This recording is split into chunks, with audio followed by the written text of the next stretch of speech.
Hello बच्चों, मैं हूं आपका अपना राहुल छाबड़ा और अपना चैप्टर 7 चल रहा था और आज अपन डिस्कस करेंगे चौक कॉइल।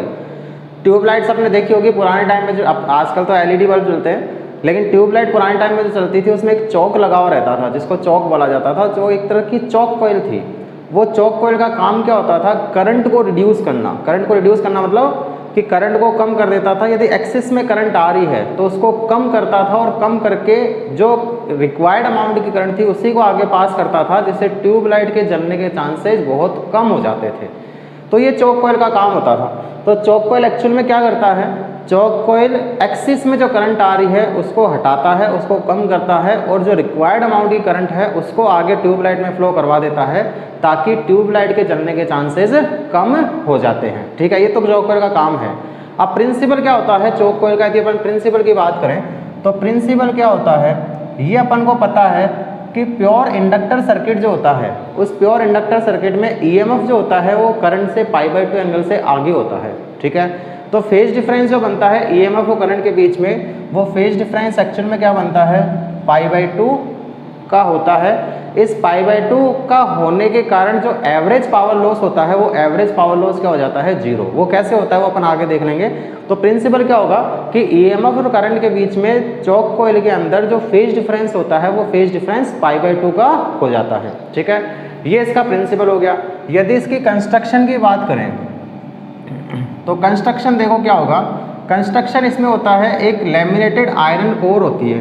ठीक है, इस तरह की ये एक लैमिनेटेड आयरन कोर है। लैमिनेटेड का मतलब इसके ऊपर अपन ने कोई इंसुलेटिंग मटेरियल को पैक कर रखा है इससे। ठीक है, और उसके ऊपर बहुत सारे नंबर में क्लोजली वाउंड कॉपर के वायर्स लपेटे जाते हैं जो इंसुलेटेड होते हैं। इंसुलेटेड होने का मतलब ये वायर्स के ऊपर भी क्या है कि इंसुलेटिंग कोटिंग रहती है कि दो वायर आपस में टच भी कर रहे हैं तो उसमें कोई करंट फ्लो नहीं होगी, करंट केवल ऐसे ही फ्लो होगी। ठीक है, तो इस तरह से एक तरह से अपन बोलते हैं कोटेड वायर्स जो होते हैं वो बहुत सारे लार्ज नंबर्स के अंदर इसके अंदर वाउंड किए जाते हैं और ये थिक वायर होते हैं। थिक वायर होने का रीज़न क्या हो गया कि R इक्वल्स टू अपने पास होता था ρl/a। यदि एक बहुत ज़्यादा हो जाएगा तो R की वैल्यू बहुत कम हो जाएगी। ठीक है, तो इस तरह से अपन यहाँ पे AC सोर्स जो है वो इसमें फ्लो करवा देते हैं, AC करंट जो है इसके अंदर फ्लो करवाते हैं। ठीक है, तो ये इसकी कंस्ट्रक्शन है कि लेमिनेटेड आयरन कोर होती है।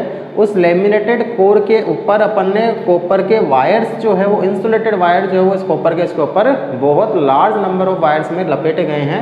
और इससे क्या होगा, इससे जो सर्किट बनता है वो सर्किट अपना कुछ ऐसा बनता है कि ये तो अपने पास में वायर्स हो गए और इन वायर का कोई रेजिस्टेंस होगा R, और यहाँ से अपन ने इसको AC सोर्स से कनेक्ट कर रखा है। एक्चुअल में चौक कॉइल का सर्किट ये है, ये R है और ये L है। ठीक है, और इसके अंदर इस तरह से लपेटा जाता है कि सेल्फ इंडक्टेंस कोफिशिएंट L की वैल्यू बहुत ज़्यादा होती है। तो मैं ये बोल सकता हूँ R की वैल्यू जो है वो R की वैल्यू जो है वो L से बहुत ज़्यादा है। ठीक है, बहुत ज़्यादा है।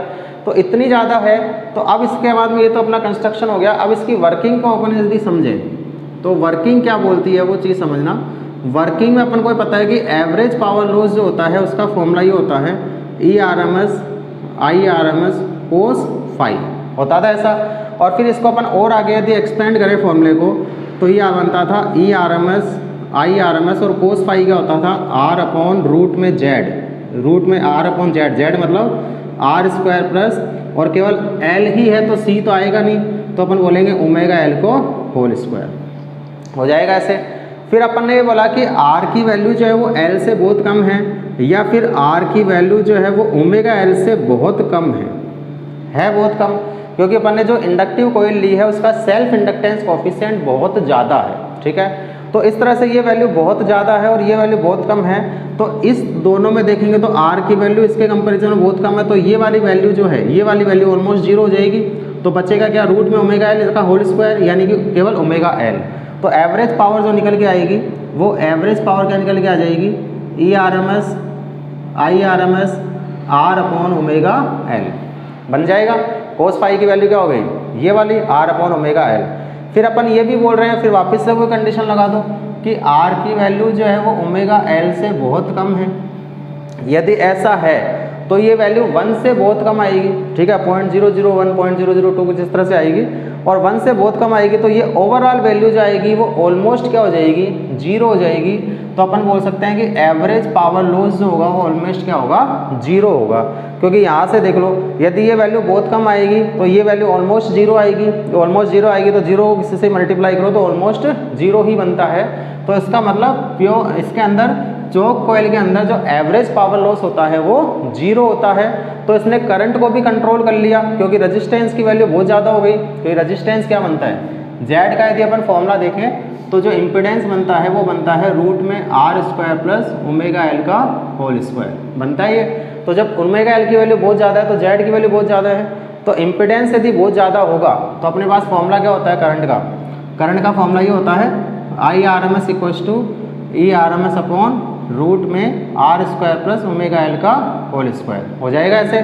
तो यहाँ से देखो, जब इसकी वैल्यू बहुत ज़्यादा होगी तो ये वैल्यू बहुत ज़्यादा होगी, ये वैल्यू बहुत ज़्यादा होगी, तो IRMS की वैल्यू बहुत कम हो जाएगी। तो Z को अपन बढ़ा देते हैं जिससे करंट कंट्रोल हो जाती है। ठीक है, अपन को अपना काम क्या था, करंट को कंट्रोल करना, कि यहाँ से जो एक्सिस में करंट आ रही है जो ट्यूबलाइट में जाएगी उसको अपन ने क्या कर दिया, कंट्रोल कर लिया ड्यू टू लार्ज L। ठीक है, तो लार्ज L के कारण करंट कम हो गई, और करंट कम हो गई तो जितनी करंट अपन को पास करवानी है अपन उतनी ही करंट आगे भेज देते हैं, जिससे अपने ट्यूबलाइट के जलने के चांसेस जो है वो कम हो जाते हैं। ठीक है, और इसके अंदर एवरेज पावर लॉस कितना निकल के आया, एवरेज पावर लॉस देखा तो 0 आया, यानी कि करंट कंट्रोल भी हो गई और पावर लॉस भी नहीं हुआ। यानी कि जो एक्सिस में करंट थी वो एक्सिस में करंट कंट्रोल तो हुई है लेकिन उससे अपन को कोई लॉस नहीं हुआ है। समझ में आ रही चीज़। तो अब इसमें पूछा जाता है कि फिर अपन रजिस्टेंस से भी तो करंट को कंट्रोल कर सकते हैं, कि मैं R को बढ़ा दूँ, भी रजिस्टेंस को बढ़ा दो, उससे भी क्या होता है, करंट कंट्रोल ही तो होती है। भी IRMS यदि अपन बात करें, यदि L में लगाता ही नहीं हूँ तो फॉर्मूला क्या बनता, ERMS अपॉन R। यदि ये लगाता ही नहीं तो फॉर्मूला सीधा ERMS अपॉन R हो जाता। मैं R को बढ़ा देता IRMS कम हो जाता, इससे भी तो कंट्रोल कम हो सकती थी, करंट कंट्रोल हो सकती थी। तो फिर इससे क्यों नहीं किया अपन ने, ये क्यों लगाया।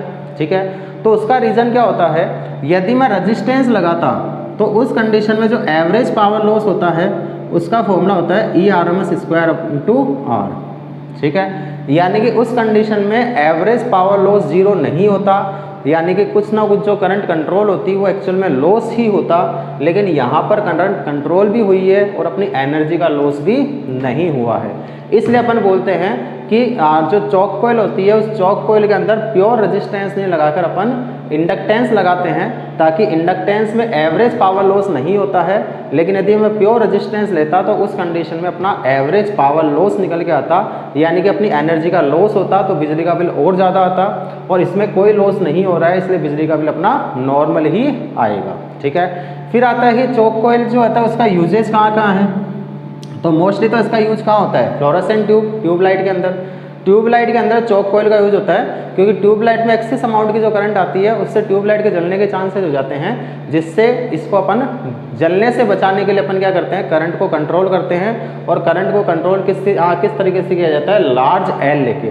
ठीक है, L यदि मैं लार्ज लूँगा तो XL इक्वल टू होता है omega L equal to 2πfL। ठीक है, L लार्ज होगा तो XL ज़्यादा हो जाएगा, और XL ज़्यादा हो जाएगा तो Z की वैल्यू ज़्यादा हो जाएगी, और Z की वैल्यू ज़्यादा हो जाएगी तो करंट की वैल्यू कम हो जाएगी। तो करंट कंट्रोल भी हो गई, और फिर अपन ने देखा कि एवरेज पावर लॉस जो हुआ वो कितना हुआ, 0।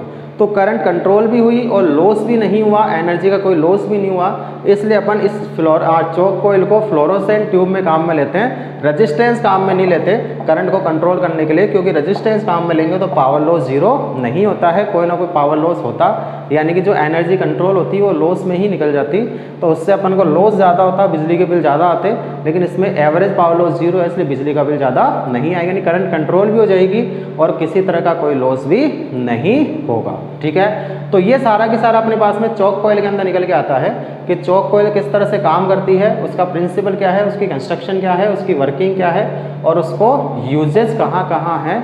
तो मोस्टली इसका यूज होता है फ्लोरोसेंट ट्यूब के अंदर। ठीक है, तो ये अपना टॉपिक है कि यहाँ पे कंप्लीट हो गया है। चॉक कॉइल छोटा सा स्वीट सा टॉपिक था, ये अपना यहाँ कंप्लीट हो गया है। नेक्स्ट अपन देखेंगे लास्ट इस चैप्टर का एक लास्ट टॉपिक आता है जिसको LC ऑसिलेशन बोलते हैं, उसके बाद में अपना चैप्टर कंप्लीट है। तो लास्ट जो टॉपिक आएगा उसको अपन कल के लेक्चर में डिस्कस करेंगे। तब तक पढ़ते रहो, मजे करते रहो। All the very best.